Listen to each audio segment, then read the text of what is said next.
Hey guys, be sure to check out RogueIntel.com to find the Rogue Intel Podcast Network.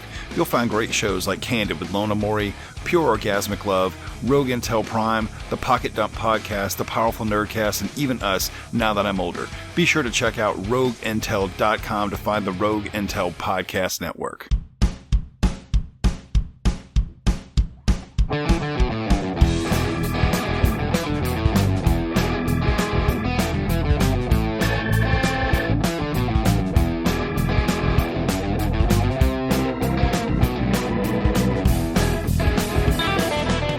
We are the Powerful Nerdcast, ally to good, nightmare to you.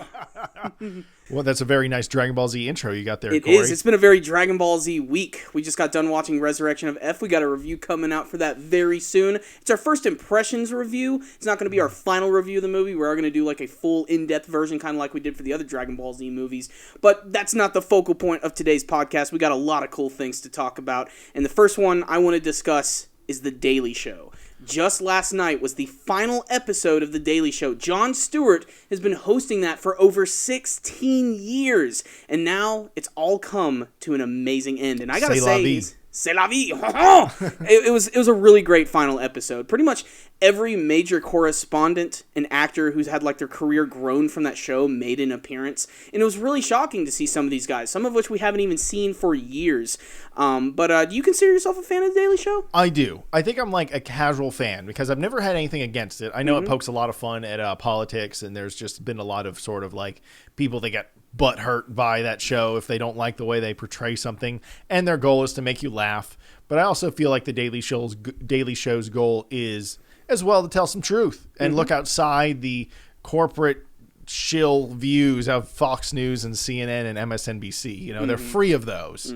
And so it's an interesting way to get news. And they even for a long time said young people got their news from The Daily Show. I hate to say that I'm one of them. You're one of those people. Because I'm not really into politics that much. I tend not to follow it. And a lot of what's going on in the world I learned just from watching The Daily Show. The Daily Show's got it going on. I mean, and they even spawned the Colbert Report, you know, and then there's the Oliver show last week or whatever it is on HBO. With John Oliver. Yeah. Which is great. It's a really funny show. It's very much like the British Jon Stewart in so many ways. Yeah, definitely. And so that show has a place in culture, and it's sad to see it go. But also Jon Stewart, I feel like is probably a pretty good director and everything else. Like he's doing other things, and there's no way you're the host of The Daily Show. What is it, 5 days a week? Yeah. And you do other things. Exactly. There's just no way. Like, Jon Stewart's life was consumed by The Daily Show, of course. I mean, I understand that the bills from his cameo in Half-Baked weren't exactly paying for everything, but still, I mean, this was like an institution for this guy. And he clearly liked his job a lot. You know, as much as the show was like a satirical view on politics, he himself was very passionate about it. Like, there was a lot of instances where he would go onto other shows like Bill O'Reilly and all that stuff. Him and Bill O'Reilly did a lot of crossovers. They did. They did a lot of crossovers. Bill O'Reilly, of course, said his piece with him last night, as did a lot of other politicians and celebrities, which was Bill really O'Reilly, funny. I'm glad is, yes, I'm a corporate puppet to sell my fucking books on Fox News. Yeah. But he also, I feel like, is, and I'm not trying to say Bill O'Reilly's a good guy. If that pisses you off, I'm sorry. But what I'm saying is he was self-aware enough to go have fun with Jon Stewart on The Daily Show. And that is cool. That is cool because he said his piece, but Jon Stewart never really let him get away with too much. And Bill O'Reilly's a tough asshole for going on that show and being a part of the whole thing. And I give him credit for that. It was really funny seeing all of the politics because they had like these segments of the show where like the first 30 minutes was all of the original correspondents who came out. And then right after that, they had a lot of the politicians who basically like filmed a little something for him. And then they showed like a montage of everybody, like Hillary Clinton was saying, right before I'm about to run for president, you decide to quit the show. You're going to miss out on some great material. One of the more surreal things I saw was John McCain, who had a puppet version of Jon Stewart, and he was like trying to do like an impression of him. And I'm just trying to imagine the scenario of these young producers coming in. They're like, all right, John, we just want you to hold this weird puppet for a second. It was weird when because you see the puppet first, and then they pan out and you see John McCain there. And it's just so surreal and strange. I'm not even trying to get too much off the topic, but I feel like pop culture and politics are almost merging.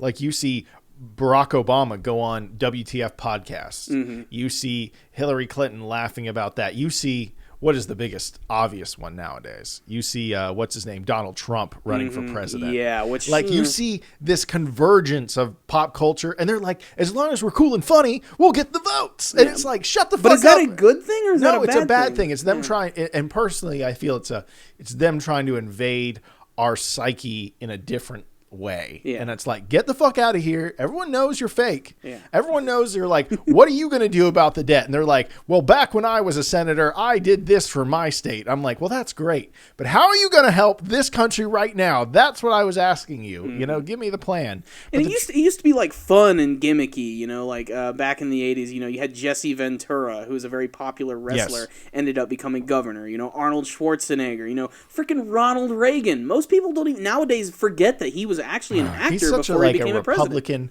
He is such a Republican centerpiece in so many weird ways. People are like, well, I'm doing it the way Reagan did it. And I'm like, my dad is like such a super Reagan fan, and it weirds me out because I'm like, you know, that guy did bad things, though. Yeah. You know? He's like a Republican martyr in many ways. Yes. Yeah. Like people hold him to such a high standard, while even in some of his later years, he had dementia. And was president. Yeah. And anyway, let's not get too deep into that. But the point is, it's weird that he is almost a Republican martyr now. I think I'm using that word right. I never know. I always just throw it in sometimes and hope it works out. But some of the cool guests who showed up at the final episode of The Daily Show, some of which have gone on to have really, really big careers.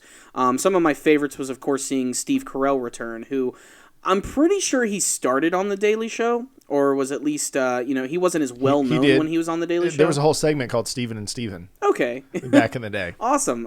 It's getting to see him come back, and of course we had comedian Louis Black, who came in, who's, he continues to have a really outstanding career. He just voiced a character in the new Pixar movie, Inside Out. Pixel? Not that. We'll save that for later. We also have Dave Attell, who's a comedian who, like a fine wine, just gets better with age. Dave Attell is one of my favorite comedians. I never seek him out as much as I should, but I've always been a fan of him ever since I've seen his Insomnia show. Insomnia, to me, is what made Dave Attell known as a piece of comedy history. At least maybe more well-known in the public eye. Yeah, well, he got on Comedy Central, which is a big platform for comedians. You know, you got your... I could name it. The whole podcast could be about famous comedians that have come up through Comedy Central. They've been a very good platform for a lot of people. The Chappelle Show. Of course. They'll go on and on and on. So the point is that I saw Insomniac way back in the day, and I really loved it. It was always really good. And then I feel like he's got some success from that show, but at the same time, he did his own thing as well on the side. Exactly. He's really built his own comedy career. Yeah. And he's still doing a fantastic job with it, and he always does good, fresh material, which I'm guessing amongst stand-up comedians has got to be difficult. We all don't want to fall into the same old, reading the same jokes over and over. We don't want to be like Amy Schumer, who just constantly makes pussy jokes. Damn, you're going after the Schumer. Schumer's a funny comedian, Corey. She's got her okay. niche. She's got her niche. She tells one joke over and over, and it just redresses it in a different way. You're going to get some hate for that. There's a I lot don't of give a chicks crap. that get empowered by her. I'm sure they do, and they can continue to waste their time. But they could spend their time better by getting ready for Colbert. And Colbert, I think, really stole the show. Obviously, out of everybody that came from there, he really took the whole idea of the Daily Show, and then they did their own sort of Republican version of that. But even Colbert's getting ready to take over the Tonight Show, so this was also sort of a nice plug for that. But when he came on, it was really funny because he said a lot of stuff that was unscripted, not on the teleprompters, and he really caught Jon Stewart off guard, and you actually got to see him tearing up a little bit. I'm sure that show was almost laid out, absolutely laid out perfectly. Oh, yeah. And that was that one moment, because even Jon Stewart's like, all right, we're going to go to commercial. And then John actually, Stephen Colbert, stopped it. The whole event was live. That was the final show, which is why it was such a big deal. And Colbert was hilarious, of course. He was saying that Jon Stewart was the Sam to his Frodo. Oh, God. And he went on this, whole Lord of the Rings diatribe. Stephen Colbert's so good about that. He's such that a man good nerd. never misses a beat. Yeah. He's perfect at fucking live television. I really cannot wait to see how he's going to handle this brand new Late Show. I honestly think he's going to be one of the greatest late night hosts that we have ever had because he's just got so much character. Another great white guy to host another late night show. Well, you should be happy to know that the Daily Show is not technically ending. They are going to get a new host. His name is Trevor Noah. Good luck. I don't know anything about the guy. Yeah. He's a young kid, but it was funny. He actually, when he came out onto the show, he wasn't thanking Jon Stewart or anything. He came out with a roll of measuring tape, and he started like measuring the walls behind him in his desk and everything. Yeah. And John's like, "Hey, could I have like 20 more minutes?" So I thought that was really funny.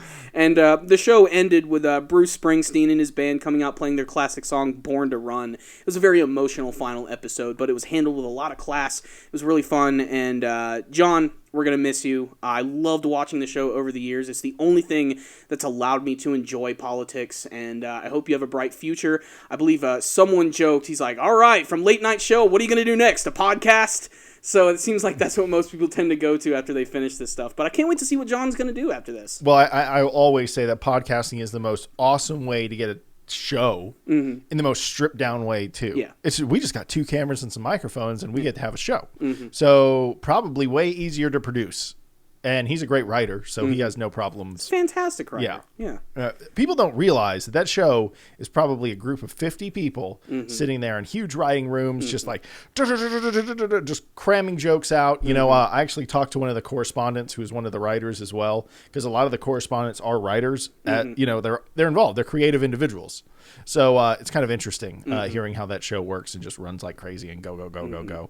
So it's interesting. I may not have watched The Daily Show every day. I may not have been the hardest core of the hardcore fans, but damn it had a place in our culture. And it's a shame that there's one less really good person at fact checking this fucked up system we have that's called politics in this country leaving. And I will miss you as well. And I'll miss the show. It's not only that, he was the personality though, Corey. You know, like it's different. It's different. But he was one of the pillars of Comedy Central. You know, I mean, aside from that, I'd say the biggest show is South Park, without a doubt. Definitely. So to see that go, it's like, wow, what are they going to do now? Because Comedy Central has always had a rocky past. Like back in the late 90s, they were failing hardcore. It was actually South Park and The Daily Show which sort of saved them, like from redemption. And of course, they had a few other shows, and they've had a few stars who've come on to have even bigger careers. You know, I don't like Amy Schumer, but her career has exploded because of her popularity, her brand new TV show. Trainwreck? And of course, her What's her TV show? She has I think it's called Inside Amy Schumer. It's on Comedy Central. It's basically a skit variety show. Okay.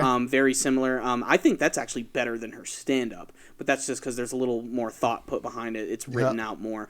But yeah, just a lot of people have gotten a lot of their careers started from that show. So John, will miss you. Congratulations on all your success, and I really can't wait to see how the new show is going to turn out. Yeah, man, you made it. Enjoy it and do what you want next, and you earned your freedom. Yeah, so did you guys watch the Daily Show? Did you have any favorite moments? Please tell us in the comments section. We'd really appreciate it. What about the other thing that came on right before that, the Republican national debate? I didn't even watch that. You didn't? Here's the thing. I was like, I'm going to watch both. I'm going to watch the debate, and then I'm going to watch the Daily Show. And I was so fucking wore out watching those fake political puppets dance for us that I was just like, I'm done. And I just went to bed. I didn't even have the mental energy. I also went on a long 5-mile run right before that, so I was kind of out of it. But the point is that I really wish I'd seen the Daily Show instead of that debate. Donald Trump is the most interesting dude, man. Like, it is just so funny watching him talk because he just gives no fucks. No, he doesn't care. He's done with the whole political correctness of the country. Yeah, like one of the questions I think was like, what do you say to your critics that say you aren't politically correct enough? Because they quoted like a whole bunch of bad shit. They were like, you know, Megan, whatever her name is, one of the moderators was like, hey, you've said bad things about women, like she'd look pretty on her knees, you know, or you know, like she's a fat slob. And he's like, I've only said that about Rosie O'Donnell.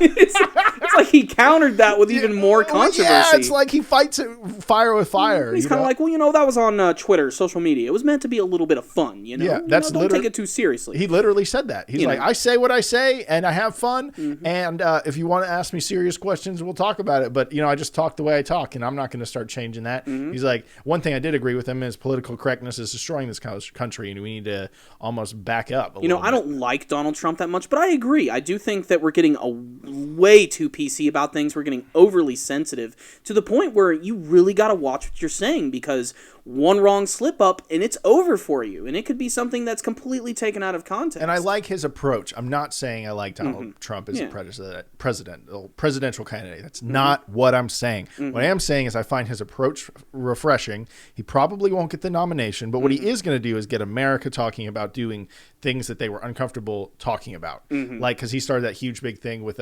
Mexico controversy where he was talking about how the Mexican government is just sending us their worst people because they don't feel like dealing with them, and they're letting them get across the border and making it our problem. And he's like, and then they brought up, you said mean things about the Mexican government. What do you think about immigration? He's like, the only reason we're talking about immigration is because I brought it up, and he's like, it's funny. But the other thing that I don't like about the debates, I got to get on the other side of it, is that it just feels like this big platform to be fake as fuck and put on a big smile. And these politicians, man, they're like, what? Like, they asked Jeb Bush, why are you not your brother and your dad? And I'm like, I feel like that's almost like some Kardashian shit at the same time. Like, it's like, why are you asking about his brother? Like, why are you asking him how he's going to run the country? Or it just feels so, I don't know, political theater. Like, they just had individual questions. They say, hey, well, you said this about that guy standing next to you, so why don't you say it to his face? Yeah. I'm like, what are you trying to do It doesn't here? seem like it's a debate that should be, like, on a major news network. It's like, is this, like, on E! Network right now? Yeah, like what is are we bull crap? doing here? Are we trying to fucking have a debate? Or are we trying to get some headlines for tomorrow? What are we doing? It's funny. It's like when you're in school, like when we're younger, and, of course, you had the class group, everybody's running for president and everything. Yeah. It's funny because you want to say that real politics aren't like that, but in many ways they've sort of turned into that, It's just sad. But at the same time, that's why I say Donald Trump is a little bit refreshing. Not because I want to vote for him, not because I think he's a good presidential candidate, but because he doesn't give two fucks. Exactly. And I like that. Even if he doesn't win, just the fact that he was honest about those things and came out, that might have an effect later on. Yeah, who was that other guy? This is going kind of back, so for some of our younger viewers, I apologize. Who was the old guy that ran, that was a businessman, had the big ears from Texas? Ross Perot. Ross Perot. Oh, man. He had a big That's thing. That's some 1995 shit you're bringing up. You need to watch this interview. It's Ross Perot debates, who's the guy that made Inconvenient Truth? Man, Bear, Pig? Al Gore. He debates Al Gore on Larry King. Are you sure that's not a South Park episode? That sounds so ridiculous. Al Gore and Ross Perot debate on Larry King. It's on YouTube. And he just schools him the whole time, just saying, like, this is why you guys are running the country wrong. You guys are just taking deals from Mexico. Mexico's getting the better end of it, but you're just happy you're getting a deal and you're not even trying. You ended up screwing the country up. This is Ross Perot saying this. In the 90s. Okay. And it just shows it's the same thing today. He talks about the way that we benefit from Mexico with cheap labor, but the Mexican people actually don't benefit at all from us sending them labor and giving them jobs. We give them like 2 cents an hour, and they all just live in shanty towns around the factories. And it's the exact same thing now. It's nothing's changed. And he's like, you guys are just fucking the whole country up and you don't care, and because of him, because he could say the things that other politicians were scared to say, he made balancing the budget the number one thing. So no matter who won the presidency, that was the number one issue. So I find that very interesting, because now what we're going to see is whatever Donald Trump ends up making the number one issue, I feel like whoever wins or whatever political party gets the lead will probably still have to deal with the wake that Donald Trump has created. So I find all that very interesting. He's fucking entertaining to watch, even if he is a clown. I don't know. So definitely. Anyway, that's as political as I wanted to get. Yeah, this is by far the most political commentary we've I'm not ever telling had. anyone what's right or wrong. No. I just think it's interesting. I live in this country. I got to talk about it a little bit. A little bit from time to time. That was a pretty important event, and it all, of course, tied to the last episode of the Daily Show. But let's go ahead and move on to some more nerdy material. Yeah. So a couple weeks ago, we talked about the Deadpool trailer that got leaked online during Comic-Con. Yes. Just this week, we got the official Red Band trailer, which was released, and it was pretty much the same thing, just better quality. But it did change, finally getting to see that in better quality. Now I'm really excited to see the movie, because seeing those action scenes in the trailer looked pretty friggin' impressive. Yeah, and also I got a call from, like, I feel the same way you did, though, before I get too into that story. Same trailer as Comic-Con, just better quality. But I feel that the edit was a little different. I think it was because they cut out that line where he's like, "What's your name?" Oh yeah, the Negasonic Teenage Warhead. He's like, "What the fuck? That's the coolest name ever!" You know, they cut that part out. But what I really enjoyed more so was watching the people that had never seen Deadpool react to this trailer, because they didn't seek out that Comic-Con leaked footage like we did, because we're like, you know, deep dark in the dark web finding all that, or on YouTube, whatever. But we suck it out. We sucked it out of the internet and watched it in all of its glory and sucked it down like oysters. But here's the thing. People like my girlfriend, she watched it and was like, "Whoa, this Deadpool movie, who is this guy?" You know, like, I just hearing about other people that don't know about this character. There's like this sarcastic superhero with a sword, you know? And I'm like, you don't know anything about this guy, do you? And so I just found it very interesting. Yeah, it's going to be a really fun introduction to people who don't even know anything about Deadpool. It's going to shake things up a little bit too, because I think it's the first rated R Marvel movie, but I might be wrong about that. I think the second Punisher film. You watched him on Conan. Tell me a little bit about that. Yeah, that's what's interesting. This trailer actually premiered by him, Ryan Reynolds, is what I'm saying. Yeah, it premiered on Conan, and it was the Red Band trailer, despite the fact that they did go ahead and censor it because it's on national TV and everything. But they had a nice little interview. You know, it's just, you know, Ryan Reynolds is a really funny guy, but like when he's not like on or anything and he's not acting, he's just a regular dude. Yeah, I've seen many interviews of him just being a normal guy. He's not Robin Williams, which is like, ho, ho, ho, ho. Like Robin Williams almost created a goddamn monster for himself because he had to keep that shit up throughout his whole life. But Ryan Reynolds knows when to turn it off. But he was just talking about his experiences making the movie and how, Green Lantern was just a train wreck and how he never wants to be a part of that again. Clearly, he had a really bad experience, not only with that, but even with X-Men Origins, which, you know, they had that Deadpool trailer for a trailer this week, which was him sitting in the armchair doing the whole, like, epic movie voice. Yes. And then, he even mentioned that they fucked up his, voice by literally sewing his mouth shut. Like from the studio, they brought you the fucked up Deadpool with his mouth shut. Exactly. Yeah. I'm really glad that they're acknowledging that. We were all sort of hoping that hopefully in the movie they might actually have Deadpool break the fourth wall and mention that, but they went the extra mile with this trailer, and it just made it really, really funny. But yeah, the interview he has with Conan is really good, but it's just interesting seeing that different side of him. And the audience was really jacked up when they saw the trailer. You could almost sort of tell that a lot of those people didn't even know who Deadpool was. He actually had to like explain what this character was and how he's had his roots. And Deadpool he's not an old, like super old character. I think he's been in comics for a little over 20 years. But he's still a very obscure character to people who just don't read the books whatsoever. Yeah, like I've sunk. I got fucking tripped up on that word again. I've seeked out Deadpool information, and I know because I've had to go look up Wikipedia. I've watched a lot of the episodes online where he was on the Spider-Man episodes.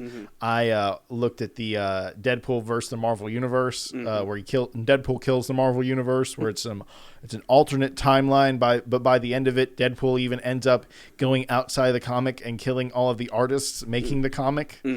Like it gets so breaking the fourth wall, it's the fifth wall at a certain point. So, but the point is that he is such an interesting character and so self-aware and refreshing.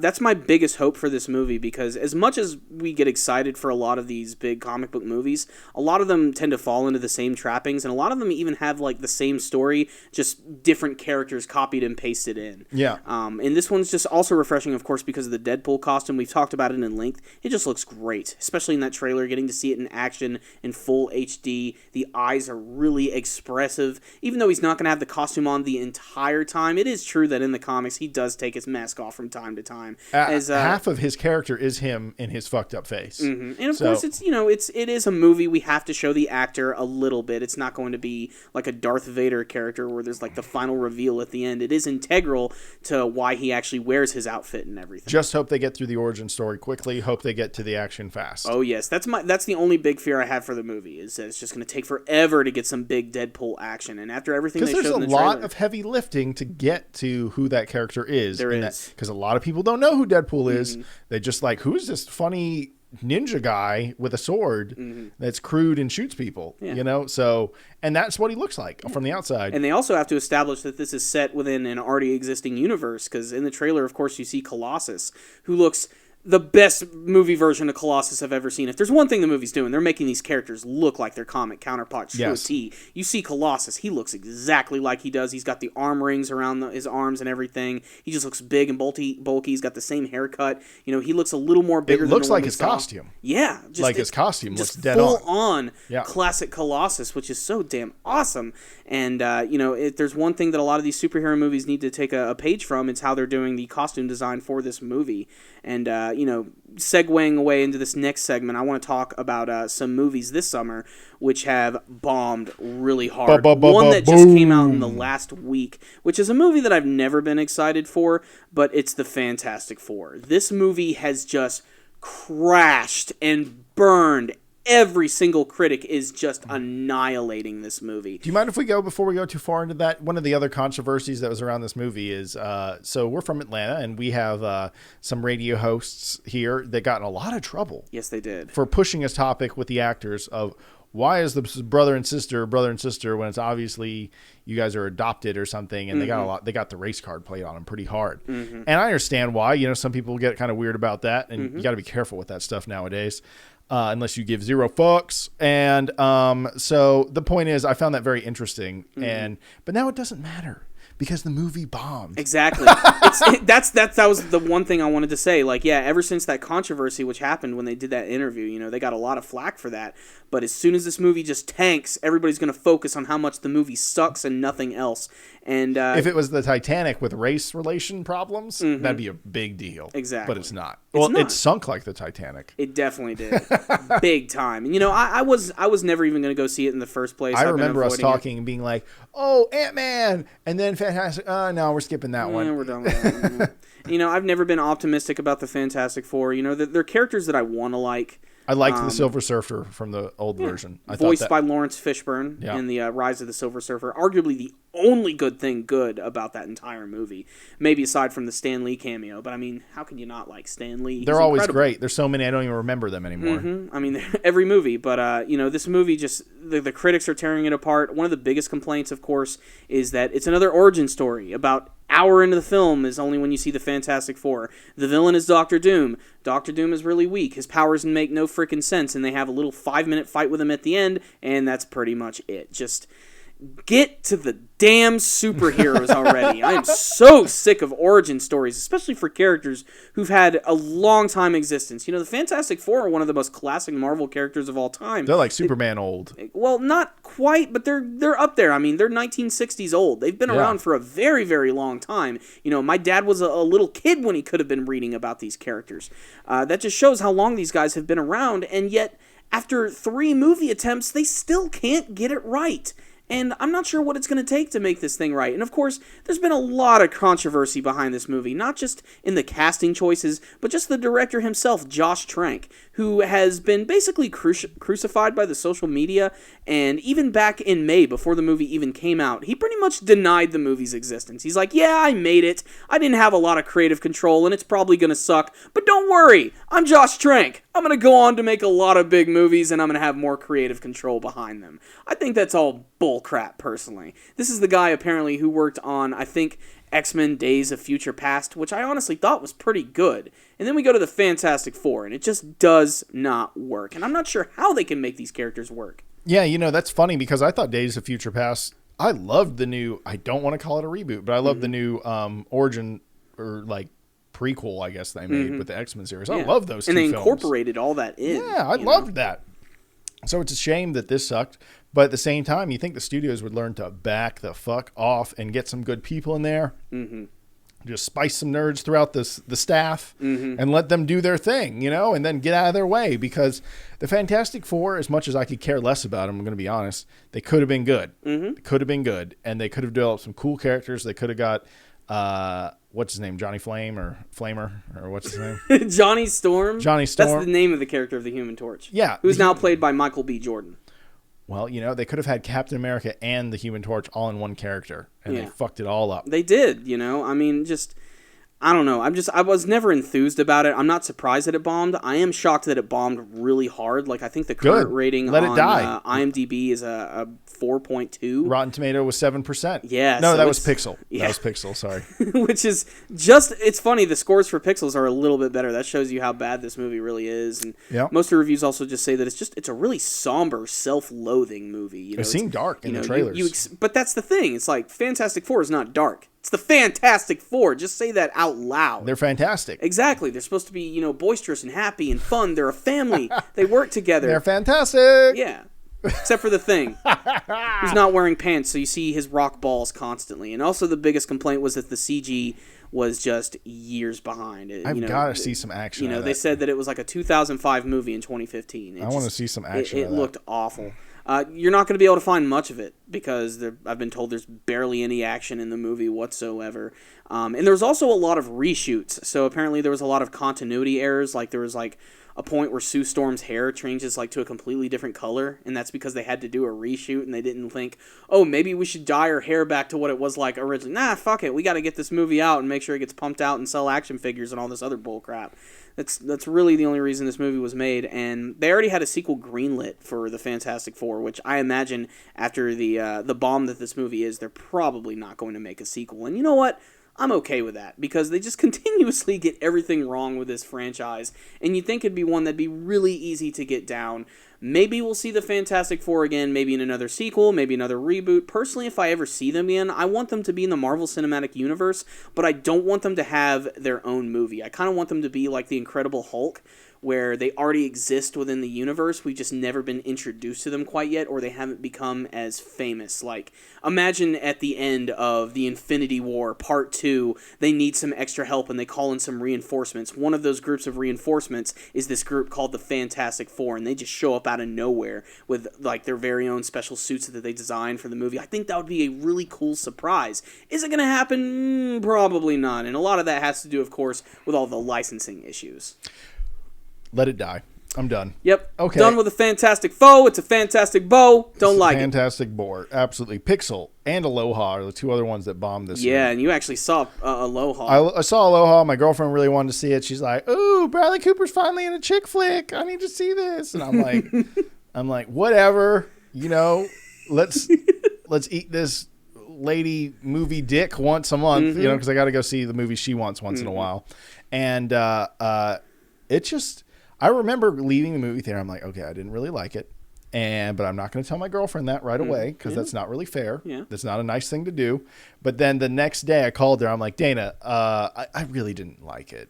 Yeah. You had to call her. You're like, are you sitting down, babe? Yeah, I just didn't like it. The movie sucked. It wasn't great. It was really bad. Bill Murray was the best character, and he was barely in it. And there was some good writing, but it just didn't really go anywhere, and it was. But again, it's a romantic comedy. It's one of those movies where, like, you see the preview, you pretty much already know how it's going to end. Yeah.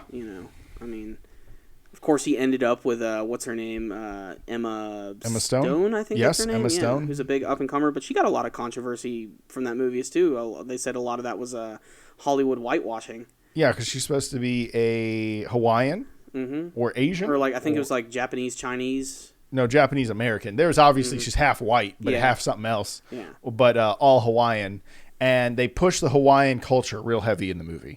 Like they're trying to do a deal with this guy, to give him half the land or something. But they're like, the spirits do not agree, and I just didn't care. Mikalaka you want to lay me? Pass the point, Mahalo. Yeah, I was just like, I don't care, And then so it just wasn't very good. But let's get to Pixel. Yeah. Pixels. Oh my God. This movie could very well be the end of Adam Sandler's career. Good. Just like Fantastic Four, it's just been getting some terribly scathing reviews. The critics have just been eating it alive. And it's just for a number of reasons. It looks pretty on the outside. I think the effects are probably maybe the only thing I could recommend about the movie, but as far as like a comedy, a story, and characters that work, it's just a complete and total train wreck of a movie. And that's a shame too, because it's also a huge step backward for video game movies and for nerds in general, because one of the biggest complaints I heard about the movie was that it takes its core audience and just outright makes fun of them and says that they're just a bunch of basement-dwelling virgin dickholes who are never going to amount to anything. And even though that's true, we don't want you guys talking about it, okay? Yeah, our basements are nice, man! Yeah, they're well lit. Okay, I've had a girl in there. Fuck. But yeah, it's just it's a shame too because they also had big actors in the movie like Peter Dinklage, and you had the upcoming the upcoming Josh Gad, who was he was in the Book of Mormon, and he was actually, you remember the Book of Mormon, the one main character who was just like the larger guy. Yeah. That was Josh Gad. He's great. He's now really famous because he's the voice of Olaf the Snowman from Frozen. Whoa, that's a big ass gig. Funny thing, Josh Gad was also on the not Colbert. He was on the Daily Show last night as well. He made a quick cameo. He came out and he's like, "I don't even need to be here.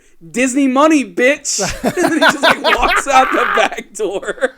Disney money, bitch. Which is, and he's another one of those actors. Like, I heard that him and Dinklage were the best parts of that movie because they were having a lot of fun and they were really hamming it up. And then you had, Adam Sandler, hoo-hoo, ha-ha, just doing his typical bullcrap. And he just, just like Susan Sarandon and frickin' Vince Vaughn, they looked like they were too damn tired to be in the movie the entire time.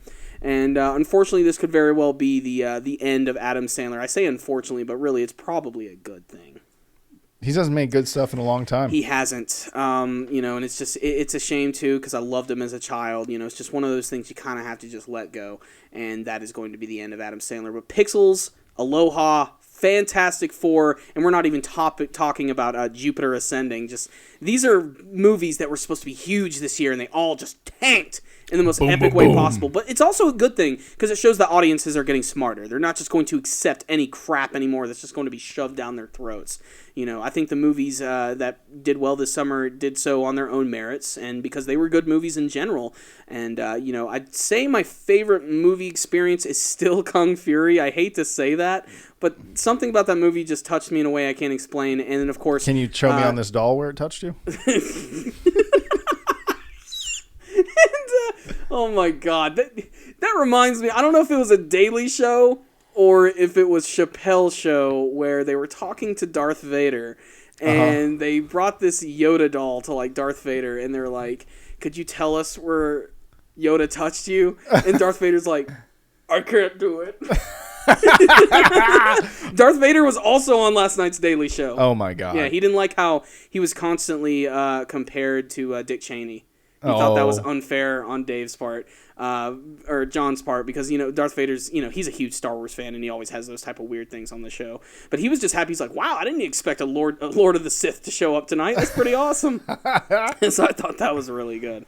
So, okay, we also had some other things. The Star Wars Steel Book and then the new Nightmare on Elm Street. Yeah. I don't know. The Star Wars, this is just something I want to talk about. As a big Star Wars fan, one of the biggest struggles about being a Star Wars fan is deciding what versions of the movies to own, because over the years, a lot of them have been redone, they've been recut and re-edited, and a lot of new scenes have been added, and they just announced this week they're going to release all the Star Wars movies again. We expected it, of course, with the release of The Force Awakens. Mm-hmm. They're going to be in these Blu-ray limited edition steel books, which feature the faces of characters right on the front.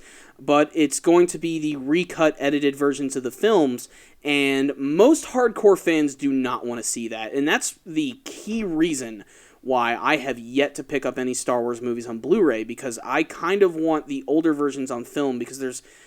before they added just minor things, they'd add a new scene with robots in the background, or, they'd show a brand new sweeping shot of Tatooine, or they would make the lightsabers look better. Those were good changes. But then they would start literally adding in lines that were never there before. There's a scene at the end of Return of the Jedi, which is my favorite scene of the entire film. It's at the very end where Emperor Palpatine is about to kill Luke Skywalker with his electrical energy, and he's constantly hitting him with it. Unlimited power! Exactly, and it's a silent and visceral scene, and it's just Palpatine killing him, and Darth Vader's just sitting there watching the entire time, not saying a word. You see the lightning reflecting off of his mask, the music starts to kick in, it's all ominous, and then without saying anything, Vader just picks up Palpatine and throws him over the edge, and he falls into the reactor, which is the death of the Emperor. This is the moment when Darth Vader finally redeems himself. A couple years ago, they released him again, and during that scene, George Lucas just thought it would have been a really good idea to have Vader say something. And What's the most infamous thing that Darth Vader can say in a scene to take away from the seriousness? No. No! During that scene, instead of being silent, Darth Vader looks over at Palpatine, he goes, no! And then he goes, no! And then he picks him up and then he throws him. That was the most unnecessary. That was like the straw that broke the camel's back. That was like, okay, I accepted all of the stupid CG monsters having a musical number in Return of the Jedi. I accepted all that bullshit in the first one with Jabba the Hutt, but this is just awful, taking away from my favorite scene of the movie. And that scene was so powerful because nothing had to be said, and it's also a really great, it showed that George Lucas could make some really effective films, because during that scene, you have a character who's wearing a mask. You can't see his face, you can't hear him at all, and yet you could totally understand what he was thinking and feeling during that scene when he was conflicted, when he was watching his son being killed and thinking, should I do something about this? Should I just let this happen? And no, he just picks him up and throws him off, no nothing, boom! Awesome scene. Definitely one of the best ways to end that movie. And it's like the final redemption moment for Darth Vader. And they completely destroy it by adding in that scene. And damn it, I don't want to pick it up if it's going to be that version of the film. What are Jedi Rocks? I heard something about Jedi Rocks. Jedi Rocks, that's the that's the famous song which was included in Return of the Jedi. Okay. Which was this brand new scene where they're at Jabba's palace. And in the original movie, Jabba had a band that would play this group of aliens. I'm so nerdy that I know that they're known as the Max Rebo Band. Okay. Max Rebo is the little blue elephant who plays on the keyboards. You have Droopy McCool, who is the guy who plays the clarinet. You have Cy Snoodles, who is the singer. I actually know all the names of the band. And they decided to expand that scene in the brand new version by basically creating a bunch of CG aliens and having this weird little musical number, which was just included. George Lucas felt that it would be funny in the middle of a Star Wars film. That is literally his reasoning for including it in, to take away from some of the darkness of what's going on. The problem is it doesn't mesh well with the movie at all, because this musical number kicks in, it happens, as soon as it finishes, the next scene is Jabba the Hutt throwing one of his slaves into this like hidden door pit, which has the rain core in it, which just annihilates and eats her alive. It's such a creepy scene, and it does not mesh well with everything that's going on in there. And that was like one of the things that made that whole like situation work, because you have all these goofy aliens, but Jabba the Hutt is a guy you do not want to mess with, because he'll just feed you to his giant monster that hangs out under his castle. Yeah, like he'll just tear you up. He's a Exactly. gangster. Exactly. He was cold and ruthless. Yeah, and now it's Yeah. Yeah. Now, don't get me wrong. When I was younger and I had an opportunity to see these films in Did you theaters, even know that was an original? Did you know the original? Oh, I knew. Even as a kid, Well, for one, you got to realize these special edition versions, when they first started changing them, they came out in 1997. They wanted to release them about a year before Phantom Menace was going to come out, because it would build a little bit of hype. And this was also the first instance where I got to see these films on a big screen, which was a huge deal. And at the time, I didn't mind them as much. Obviously, I was younger. Well, you don't know much then, yeah. Yeah, you're just like, oh my gosh, this is all new and CG and cool, I'm a kid, I'm going to get all these action figures, it's going to be great, and then you get a little older and you're like, that really doesn't belong there whatsoever, and it's just stupid. But yeah, I was just kind of hoping maybe as the new movie's coming out, they would finally decide to release the original, unaltered films, clean them up, make them look good in HD, and put them on Blu-ray, because the fans will buy them, Disney, if you want to make money, release those. I know eventually they probably will, but we just have to wait and be patient. The super limited edition, uncut reboot. Yeah. Blu-ray. There is a version of I Wouldn't Mind Owning. It was, and I actually did own it originally, but I got rid of it because I heard that they were going to be coming out with them on Blu-ray. The problem is I didn't do my research, and I didn't realize how much they were actually going to change. The ones they released in 2004, there were changes in them, but it was still a version of the film that didn't have Vader saying no. So I really still wish I owned them, and I'm like this close to like buying them. The only problem is they're like $75 on Amazon. They're really expensive. So that's something I'm really going to have to think about before I take that plunge. So be careful when you're shopping for Star Wars DVDs, especially on Amazon, because you never really know what you're going to get if you're going to get like the newest version. Because life is like a box of chocolates. It is. Never know what you're going to get. So let's get to Awkward Imgur, Corey. We're bringing it back. That's right, Awkward Imgur, bitches! So if you don't know what Awkward Imgur is, it is when I have collected a bunch of awkward pictures from the site Imgur, and then I make Corey read them for the first time. And he, he struggles through it. He also tries to describe what he's seeing. And I love that part because then I get to pick the most awkward things to show him and he has to describe them for our audio only listeners and to the entertainment of the video people. Yep. Yeah. And if you don't know this, if you're just listening to this podcast does have a video component on YouTube. So just type in the Powerful Nerdcast. Okay, Corey, I'm opening these images. There we go. Okay, go for it. Right, I need you to actually give me the images. You need that? Yes. Corey needs this. We have a few USBs around here, and this one's called Mega Godzilla. We label them all. Yep. We name a lot of our stuff after like robots. Okay. Oh, some of these are going to be weird, aren't they? Oh, yeah, of course. Oh, my. Let me let it do its thing here.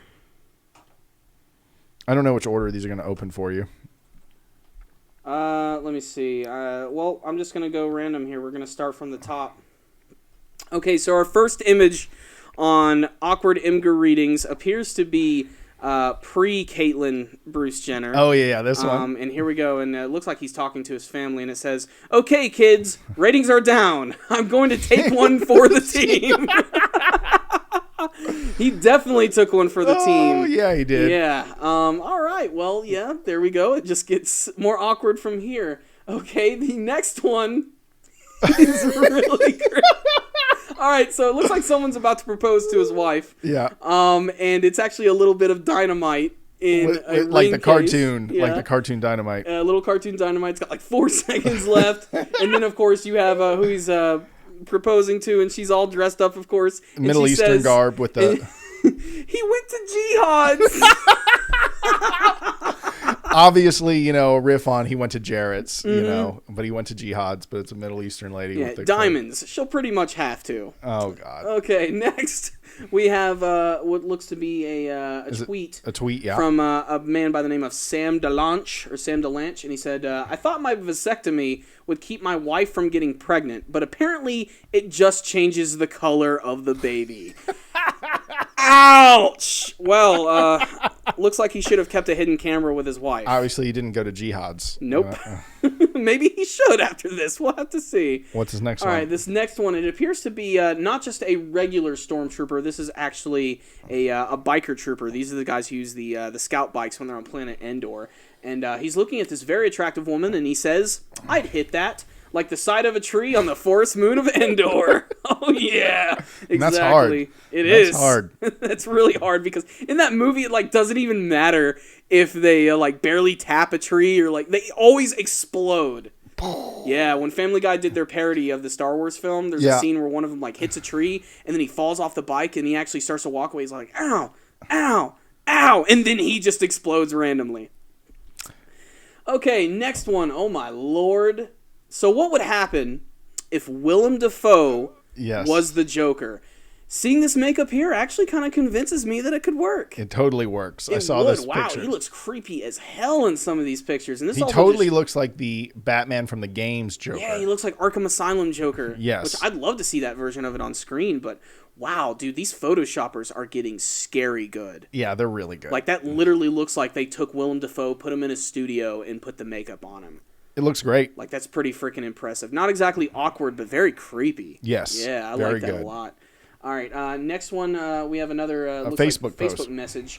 They didn't want their name or anything here, but it says, "It's so hard being a single mom when you have no kids and are a male teenager." Not that funny, but I thought it was Not good. that funny, but definitely awkward. It's strange. Let's move on to the next one here. Okay,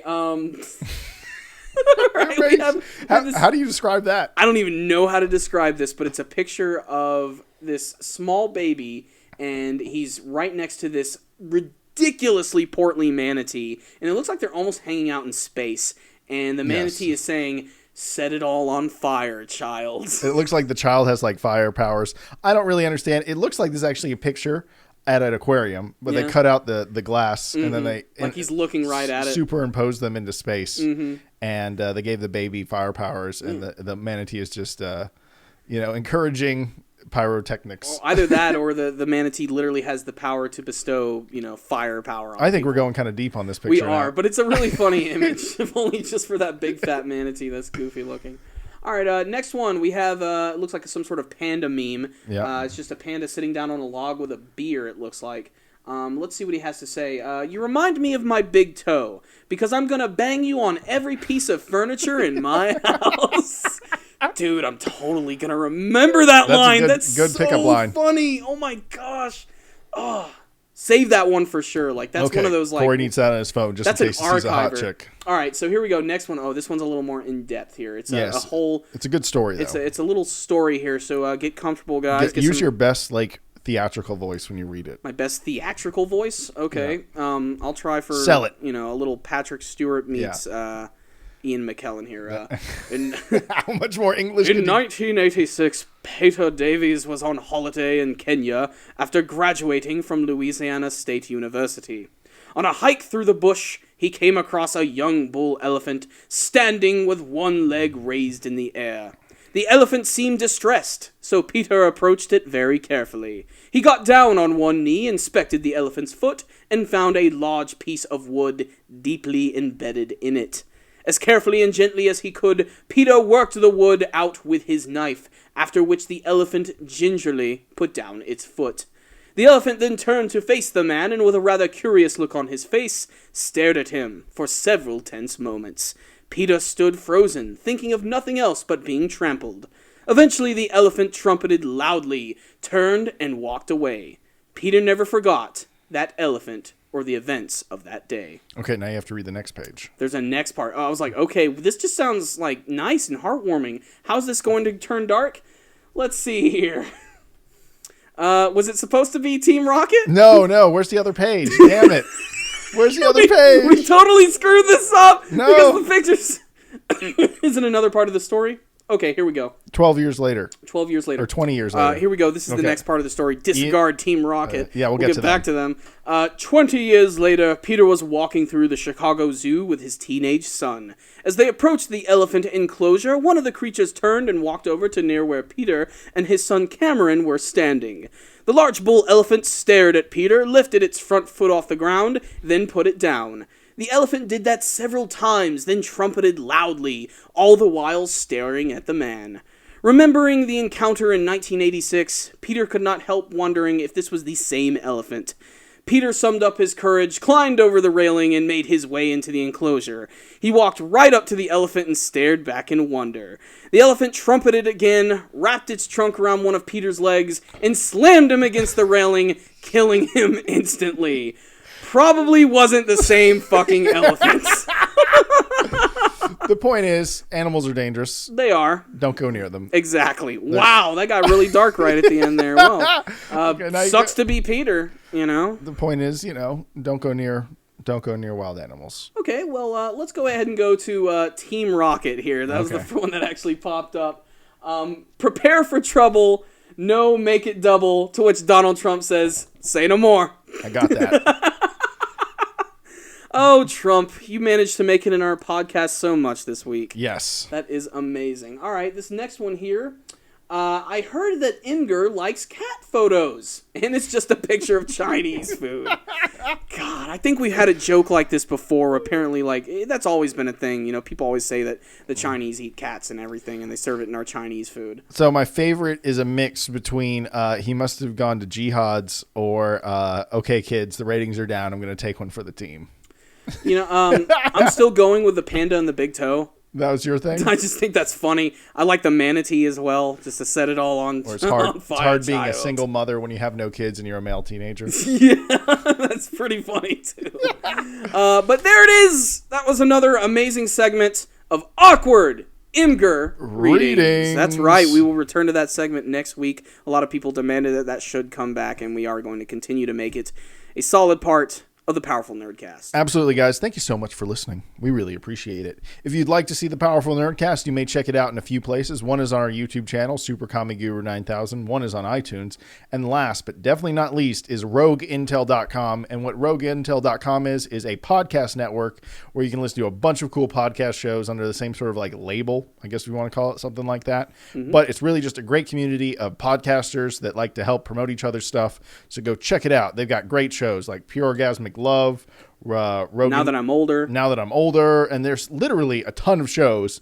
And probably moving forward, we're going to put a show promo in our show. So every week we'll let one of the guests from the other show do a 1-minute promo within our podcast. So get ready for that starting next week. We should have those.